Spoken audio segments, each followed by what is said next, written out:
début dans cette station d'essence. Si on se bouscule pour faire le plein, c'est parce que depuis minuit, la taxe carbone canadienne a disparu. Résultat, le prix du litre d'essence est définitivement plus bas qu'hier, en moyenne 20 sous de moins. Il faut remonter à 2022 pour voir un prix aussi bas à la pompe. Ça fait du bien. Ça fait vraiment du bien. Parce qu'avant, quoi, t'allais du côté du Québec? Oui, je traversais un de bord, puis c'était pas mal moins cher. Facile d'avoir le sourire quand on sait qu'un plein de 50 litres peut vous faire économiser 10 $ sur le prix payé la veille. Ça fait du bien au portefeuille. Oui? Oui.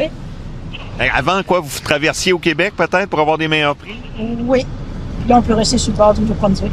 Voici ce matin le prix du litre d'essence qui affichait une station-service du côté de la Gaspésie.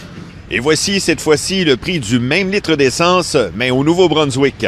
Des résidents de la baie des Chaleurs ont donc profité de cette aubaine pétrolière pour faire des économies. J'avais une Ford F-150 avant, puis ça en prenait du gaz. Mais pourquoi est-ce qu'il n'y a rien que le Québec qui va y goûter tout ça? Là? La plupart du temps, quand je viens à Camelton, je peux être sûr que je me mange pour être vide pour pouvoir t'inquiéter là. Si le Québec ne bénéficie pas de ce rabais de pétrole, c'est parce que la belle province dispose de sa propre tarification du carbone. Une injustice pour plusieurs consommateurs et une menace économique pour certains vendeurs d'essence québécois aux limites des deux provinces. C'est sûr que 20 sous de différence, 20 sous, c'est quand même une grosse différence pour les clients.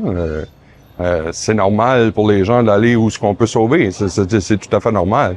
Fait que c'est sûr qu'on ne sait pas. On va voir dans les prochaines semaines ce qui va se passer, mais c'est sûr qu'on va avoir des grosses pertes à prévoir. Quant aux gros transporteurs du Québec, l'impact est diminué en raison de tarifs qui leur permettent de bénéficier de rabais préétablis. On est encore au Québec. Ben nous autres, vu qu'on achète en grosse quantité comme compagnie, ils font des rabais.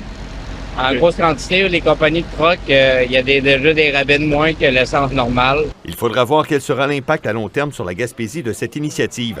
Les touristes estivaux pourraient-ils être tentés, par exemple, de se diriger vers les provinces de l'Atlantique pour des économies de transport plutôt que de venir visiter la région où l'essence continuera vraisemblablement à grimper?